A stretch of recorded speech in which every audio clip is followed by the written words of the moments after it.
একদম ছোট বাচ্চা 1 বছর থেকে শুরু করে 5 বছর পর্যন্ত আমরা প্রত্যেকেই জানি তার ব্রেন ডেভেলপমেন্টের সবচেয়ে গুরুত্বপূর্ণ সময়।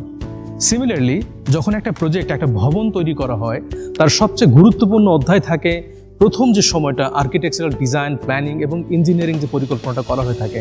কিন্তু মুশকিল যেটা হয়, আমরা খরচ কমাতে গিয়ে এখানে সবসময় যেটা করি, নিম্নমানের আর্কিটেক্ট বা ইঞ্জিনিয়ার যারা রয়েছেন তাদেরকে আমরা চয়েস করে থাকি। কিন্তু একবার ভেবে দেখেছেন টোটাল বিল্ডিংটা করতে কতগুলো টাকা দরকার হয়?